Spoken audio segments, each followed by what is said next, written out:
Hello friends, तो आ चुके हैं हम एंगुलर के दूसरे एपिसोड में। पहले एपिसोड में हमने इंस्टॉलेशन करना जाना। अब इस एपिसोड में हम जानेंगे कि हम फर्स्ट प्रोजेक्ट कैसे बनाते हैं। अगर आपने इंस्टॉलेशन का वीडियो नहीं देखा है तो मैं सजेस्ट करूंगा प्लीज़ वो वीडियो जाकर के पहले देखें। अदरवाइज हम यहाँ पर जो कमांड रन करेंगे उसका प्लेटफॉर्म आपको नहीं मिलेगा, तो वो वीडियो देखना बहुत ज़रूरी है। तो चलिए हम आज फोल्डर बनाते हैं जिसमें कि एंगुलर का सारा फाइल्स होगा। तो चलिए सबसे पहले अब इस फोल्डर में हम एक फोल्डर बनाते हैं और इसे नाम देते हैं 02 क्रिएट फर्स्ट प्रोजेक्ट। मैं यहाँ ट्यूटोरियल का अलग अलग फोल्डर बनाता हुआ जाऊंगा, बट आपको अगर कंपनी में काम करना होगा तो एक ही फोल्डर में काम करना पड़ेगा। खाओ माँ कसम। अरे गजब की कौन सी बात है? ये बस मन किया बता दिया। ठीक है, हम इस फोल्डर के अंदर में जाएंगे और यहाँ पर कमांड प्रॉम्प्ट ओपन करेंगे। ओके, तो आप यहाँ पर कमांड प्रॉम्प्ट ओपन करने के और भी तरीके हैं, अलग अलग तरीके हैं। एक तो आप ओपन इन टर्मिनल, ये टर्मिनल ओपन कर सकते हैं। वही आप यहाँ से भी टर्मिनल ओपन कर सकते हैं और यहाँ से आप कमांड प्रॉम्प्ट ओपन कर सकते हैं, जो आपको बेहतर लगे। एक्चुअली मैं जो यूज़ करता हूँ, यहाँ जाता हूँ ऊपर और उसमें लिखता हूँ CMD और एंटर प्रेस कर देता हूँ। ये हमारे सामने में वो कमांड प्रॉम्प्ट खोलता है उस पूरे पाथ को लेकर के। अब आप देखेंगे C ड्राइव यूज़र, फिर उसके बाद सारा पाथ। अब इस जगह पर क्या करना है, हमें एक रन करना है कमांड। सिंपल इसमें डालना है ng, जैसे कि हमने हमें एंगुलर का प्रोजेक्ट बनाना है तो इसमें एंगुलर के कमांड चलेंगे, राइट? npm नहीं, क्योंकि पिछली बार मैंने बताया था npm के लिए हम एंगुलर को इंस्टॉल करने के लिए यूज़ किए थे। यहाँ पर ng कमांड चलेगा। Thanks, love you. तो हम डालेंगे ng न्यू प्रोजेक्ट का नाम। अब मैं यहाँ देता हूँ माय फर्स्ट प्रोजेक्ट। और ध्यान रहे यहाँ पर आप जो प्रोजेक्ट दे रहे हैं वो उसमें स्पेस नहीं होना चाहिए, अदरवाइज वो एरर देगा। मैं यहाँ पर एंटर कर देता हूँ। अब ये कमांड बिहाइंड द सीन चलेगा। हो सकता है कि ये टाइम आपका कंज्यूम करे, 1 मिनट 2 मिनट जो भी है वो ले सकता है। देखिए ऊपर npm चल रहा है अपने आप बिहाइंड द सीन, और ये कुछ क्वेश्चंस पूछेगा। सबसे पहला चीज़ पूछा इसने कि आप जो ये नया प्रोजेक्ट बना रहे हैं उसमें CSS लिखना चाहते हैं कि SCSS और SAS और लेस। तो ये SAS और लेस जनरली हम अभी यूज़ नहीं कर रहे हैं इस प्रोजेक्ट के लिए। हम SCSS को लेके चलेंगे, जो कि ईजी है और हालांकि यूज़ भी बहुत ज़्यादा हम लोग करते हैं। ओके, फिर उसने पूछा do you want to server side rendering SSR and static side generation. अभी के लिए हम इसमें नो करते हैं, हमें सर्वर साइड रेंडरिंग नहीं चाहिए। मैं एंटर कर देता हूं, एंटर। अब ये प्रोजेक्ट बनाना स्टार्ट कर दिया है। ये सारे फाइल्स जो हैं इनके प्री डिफाइंड फाइल, वो हमारे उस क्रिएट फर्स्ट प्रोजेक्ट के फोल्डर में आ जाएगा। और ये अभी टाइम लगेगा, हो सकता है कि 1 मिनट 2 मिनट लेगा, तो पेशेंस रखिए। 2000 years later. नया प्रोजेक्ट फोल्डर बन चुका है। चलिए हम उसे देखते हैं। अब हम आते हैं यहाँ पर, देखते हैं माय फर्स्ट प्रोजेक्ट का फोल्डर बन चुका है इस जगह पर।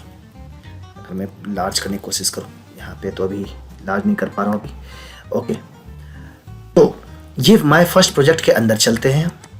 यहाँ आके देखते हैं ये सारा फोल्डर बना है, राइट? और चलिए इसको VS कोड में ओपन करते हैं। और आसान है VS कोड में ओपन करना, सिंपल। कमांड प्रॉम्प्ट में जाना है, आपको हर समय कमांड प्रॉम्प्ट में लेके चलूँगा। ओके, अच्छा है। कमांड प्रॉम्प्ट में जाऊँगा, अगेन CMD प्रेस करूँगा। ये हमारे प्रोजेक्ट का रूट फोल्डर तक ला देगा जहाँ पर हमारा प्रोजेक्ट है। बस कुछ नहीं, यहाँ पर एक कोड रन करना है, दैट इज़ कोड को कोड डॉट ही करना है। और इसको जैसे ऑन करूँगा मैं, ये हमारा प्रोजेक्ट VS कोड में ओपन कर देगा। अब हम आते हैं एक मेजर चीज़ को लेकर के।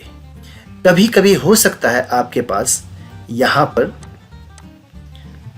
जब कोड डॉट डालें तो आपके पास एक एरर आ सकता है कि VS code is not recognize, something इस तरह से आ सकता है, जो कि बताता है कि आपका प्रोजेक्ट जो है वो उस इन्वायरमेंट वेरिएबल में, जो सी ड्राइव के इन्वायरमेंट वेरिएबल होता है, उसमें VS कोड का पाथ नहीं है।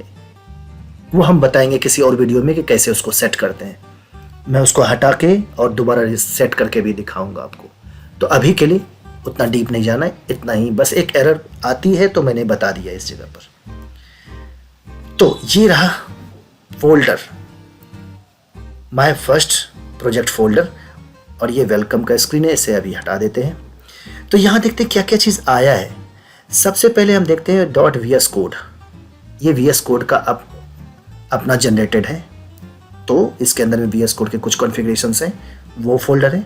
दूसरा नोड मॉड्यूल्स, इसमें नोड मॉड्यूल्स वो है जिसमें कि एंगुलर का सारा प्लगइन जो पैकेजेस में होते हैं, जो हम आप पैकेजेस में जाएंगे, इसके अंदर का जितना भी फंक्शंस होता है, जो डिपेंडेंसीज हैं, डेव डिपेंडेंसीज और डिपेंडेंसीज, दोनों के जितने भी रिलेटेड फाइल्स होते हैं, इन पूरी चीज़ का रिलेटेड फाइल्स होते हैं, वो VS कोड में आता है। ओके, और यहाँ पर अभी हम पैकेज पे आएंगे। फिर उसके बाद SRC, यही वो फोल्डर है जिसमें हमें काम करना होता है। अगर आप इसको ओपन करेंगे तो आपको इस जगह पर मिलेगा एप्लीकेशन, और इसके अंदर में ही अपना कंपोनेंट बनाते हैं, जो भी पेजेस बनते हैं वो इसके अंदर में बनते हैं।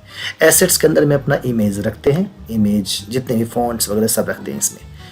उसके बाद नेक्स्ट आता है फेविकन आइकन, पता ही है ब्राउज़र पे होता है। इंडेक्स HTML, ये है पेज जो फर्स्ट टाइम आपके सामने दिखेगी, इसमें बस एक यही चीज़ होना है, बस जब अंदर जाएंगे तो समझ में आ जाएगा।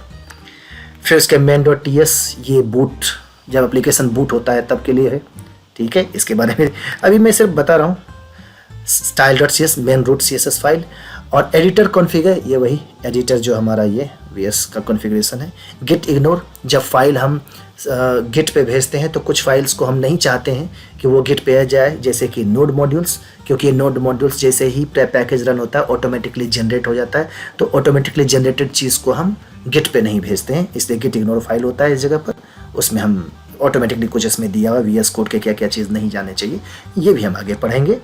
Angular JSON file, total configuration, angular के सारे रूट कॉन्फ़िगरेशन इसमें है, सर्व करते हैं, जो भी उसके इन्वायरमेंट हैं, कौन कौन से इन्वायरमेंट को रन करना है, ये सारा चीज़ है। पैकेज लॉक जेसन एक ऐसा पैकेज है जिसको एक लॉक करके रखता है, ये बार बार ऑटो जनरेट होता है उस जगह पर, क्योंकि वो आपके वर्जन्स को सिक्योर करके रखता है, ठीक है। पैकेज जेसन, हाँ ये मेन चीज़ है। पैकेज जेसन में हम आते हैं, यहाँ पर हमारा नाम होता है वर्जन, जैसे आपका था ना वर्जन, एप्लीकेशन का वर्जन 0.12, वाह रोबोट 2.0, वाह ओके, चलिए वो जोक्स अपार्ट। अब यहाँ पे आते हैं स्क्रिप्ट में, इसमें टेस्टिंग के लिए होता है, वॉच के लिए होता है, बिल्ड स्टार्ट, ये हम पढ़ेंगे, बस थोड़ा थोड़ा मैं बताता हूँ। ये डेव डिपेंडेंसी में ये डिपेंडेंसीज होते हैं जो हमारे सर्वर पे जाते हैं, जो कि एक बेस रूट तैयार करते हैं और बिल्ड वगैरह में काम भी आते हैं, वो सब यहाँ पे हम कर्मा सब है जिसमें यूनिट टेस्टिंग सब भी करते हैं। और ये रहा CLI, इन सब चीज़ों का, तो हम जाएंगे सब में जाएंगे। रीडमी, आपके प्रोजेक्ट के बारे में क्या क्या चीज़ इन्फॉर्मेशन है वो सब कुछ इसके अंदर में लिख सकते हैं, और बाय डिफ़ॉल्ट लिखा आता है कि बिल्ड कैसे बनाते हैं, टेस्टिंग कैसे करते हैं, ये सब चीज़ें। TS कॉन्फ़िग ऐप जो है, इसमें कॉन्फ़िगरेशन हम टाइपस्क्रिप्ट का कॉन्फ़िगरेशन डालते हैं, जो एप्लीकेशन बेस्ड होता है वो हम डालते हैं उस जगह पर। ये टाइपस्क्रिप्ट का कॉन्फ़िगरेशन है कि टाइपस्क्रिप्ट में क्या क्या चीज़ होगा, कौन कौन से लाइब्रेरी यूज़ करेंगे, कौन सा ECMAScript, ये सब चीज़ करते हैं, कौन से टाइपस्क्रिप्ट का वर्जन यूज़ करते हैं, वो उसके बारे में दिया हुआ है। ओके, और लास्ट हमारा उसका स्पेक फाइल है, उसको टेस्ट करने के लिए स्पेसिफिकेशंस चीज़ हैं, जिसमें कि हम डायरेक्टरी का जैसमें ये एक्सटेंड करके दिया हुआ है, कंपाइलर्स के कुछ ऑप्शंस हैं इसमें। तो इसको इन सब चीज़ों के मोस्टली अगर देखा जाए, इन सब को जनरली हम लोग टच नहीं करते, बट हाँ रिक्वायरमेंट आता है जब उसमें टच करना पड़ता है, कुछ अपडेट करने पड़ते हैं। मोस्टली जो हम इस प्रोजेक्ट में यूज़ होने वाली चीज़ है फोल्डर, वो है SRC फोल्डर। पैकेज भी यूज़ करेंगे ज़्यादा, इन दोनों चीज़ को। तो बाकी और चीज़ इसमें अभी के लिए खास कर नहीं है, राइट। तो ये था हमारा फर्स्ट प्रोजेक्ट तक बनना। यहाँ पर हमारे क्या क्या फाइल्स होते हैं, ये चीज़। तो इस जगह पर हम अभी इस वीडियो में इतना ही जानेंगे। नेक्स्ट वीडियो में हम जानेंगे कि पहला इसको रन कर लेते हैं। चलिए इसी में रन करके देखते हैं। तो इसमें एक कमांड आता है, अगर मैं इसको फिर से रन करता है, सिर्फ वही फिर से ऐसा कमांड प्रॉम्प्ट में जाऊंगा मैं, यहाँ पे CMD डालते हैं उस प्रोजेक्ट फोल्डर में। आप वहाँ से VS कोड से भी रन कर सकते हैं, बट मैं जनरली ये प्रेफर करता हूँ। मैं दोनों जगह पे से रन करके दिखाऊंगा। अब यहाँ पे करेंगे, या तो ng सर्व कीजिए या npm स्टार्ट कीजिए, दोनों सेम है। मैं ng सर्व करता हूँ यहाँ पे। ओके, ng सर्व से इसने बोला कि कुछ गूगल के पॉलिसीज है। एनालिटिक्स चाहिए आपको, गूगल एनालिटिक्स आपने कभी देखा होगा कि पेज को क्रॉलिंग करने के लिए, इन सब चीज़ों के लिए होता है, मतलब मॉनिटरिंग के लिए होता है, सीधी बात। हम इसको एनालिटिक्स नहीं चाहिए, नो। अब उसने ग्लोबल सेटिंग इनेबल कर दिया, लोकल सेटिंग डिसेबल कर दिया, इफेक्टिव सेटिंग डिसेबल ही अपना पीछे उसके पॉलिसीज के अकॉर्डिंग किया। अब यहाँ पे क्या चीज़ है, आपको ये एक पोर्ट दे देता है जिसको आप रन करेंगे तो आपके जो भी डिफ़ॉल्ट पेज है वो दिखेगा। चलिए इसको ओपन करते हैं, या फिर डायरेक्ट कंट्रोल क्लिक करते हैं अगर जा सके तो। नहीं गया, ओके नो प्रॉब्लम।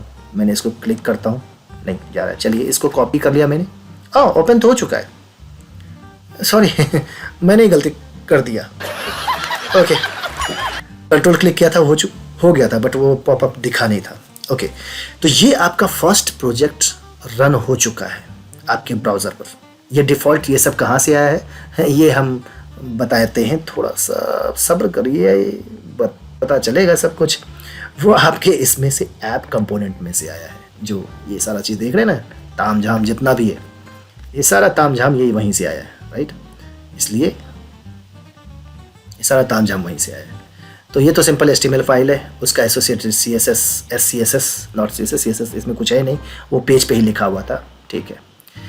और ऐप कंपोनेंट स्पेक फाइल था उसका, जो ये रहने दीजिए, अभी रहने दीजिए, इसको अभी कुछ नहीं कीजिए ये अलग चीज़ है, हम बाद में बताएंगे इसको।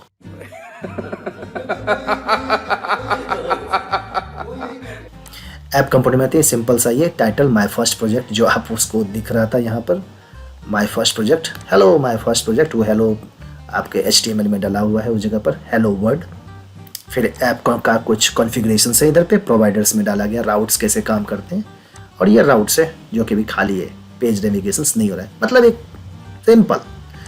तो यही चीज़ है अभी इस जगह पर। और मैंने क्या बोला था एक जगह पर कि हाँ, इसको बंद करना कैसे करना है। ये तो सर्वर रन हो चुका है, बंद कैसे करेंगे, सिंपल है, Ctrl+C। जैसे Ctrl+C करेंगे तो वो आपका सर्वर चलना बंद हो जाएगा। तो ये आप ब्राउज़र पे रीलोड करेंगे तो आपको कुछ नहीं मिलने वाला है। ओके, ये चलता रहेगा और क्या, page can not found. Okay, ये देखिए क्या दिया, वही site can not be used, ठीक है। अब मैंने क्या बोला था कि ng सर्व से करेंगे तो भी ऑन हुआ। हम npm स्टार्ट करते हैं, चलिए वो भी करके देख लेते हैं। npm स्टार्ट, npm के थ्रू चलो, बिहाइंड द सीन ng सर्व ही चलेगा, है ना। यस, ng सर्व ही है बिहाइंड द सीन। तो ये उसको बिल्ड कर रहा है, ये बन गया, बिल्ड करो, अब ये बनकर तैयार हो गया। तो ये फिर वही सेम है। अब लोकल होस्ट पहले से चल ही रहा है तो इसको रिलोड कर देते हैं। चलो इसको रिलोड कर देते हैं, बस आ गया। अब मैं इसे टर्मिनल से चला के दिखाता हूँ। अब इसको मैं करता हूँ बंद, 1 सेकंड के लिए मैं भी करता हूँ इसको बंद। मैं इसको एक और चीज़ बताऊँगा कि कब क्या प्रॉब्लम थोड़ा सा होता है। ओके, मैं इस टर्मिनल में जाता हूँ और टर्मिनल इसका आपका यहाँ पर, अगर टर्मिनल व्यू टर्मिनल ओपन करो, टर्मिनल किस में है भैया, रन, ये टर्मिनल है। न्यू टर्मिनल ओपन करेंगे, कंट्रोल से बैकटिक, ये शॉर्टकट भी दिया हुआ है, पावर सेल के थ्रू जा रहे हैं। आप गिट बैश भी यूज़ कर सकते हैं, आएंगे उस पर भी। ओके, गिट बैश का तो खैर अलग चटकड़ी है, पूरा बैश के कमांड वो आप इसमें ही सीख लोगे, जो गिट बैश में भी चलने के लिए रेडी हो जाओगे आप भी। सेम, अगर मैं इसको ng सर्व करता हूँ तो इसे यहाँ से भी ऑन कर सकते हैं, कोई दिक्कत नहीं। टर्मिनल आप VS कोड का यूज़ करो, चाहे टर्मिनल आप विंडो का यूज़ करो, दोनों जगह से आपकी चॉइस है। चॉइस दिया भैया, चॉइस दिया है। लेकिन अगर आप यहाँ पर से 4200 आप यहाँ से ऑन कर चुके हैं और आप चाहेंगे कि फिर यहाँ से ऑन कर दूँ, है ना, ng सर्व कर देंगे, ये आपको बोलेगा कि पहले से एक सर्वर चल रहा है भैया, दूसरा सर्वर क्यों चलाने की कोशिश में हो, आपको कहेगा अलग पोर्ट पे करने के लिए, है ना, वहाँ पे port 4200 already in use, do you want to like to other different port, अगर मैं कर देंगे यस तो वो आप बिल्ड करेगा, एक बिल्ड करेगा और आपको एक नया पोर्ट देके भेज देगा, है ना। लोकल होस्ट 52696 जो भी है, 65296 जो भी है, क्या यही है।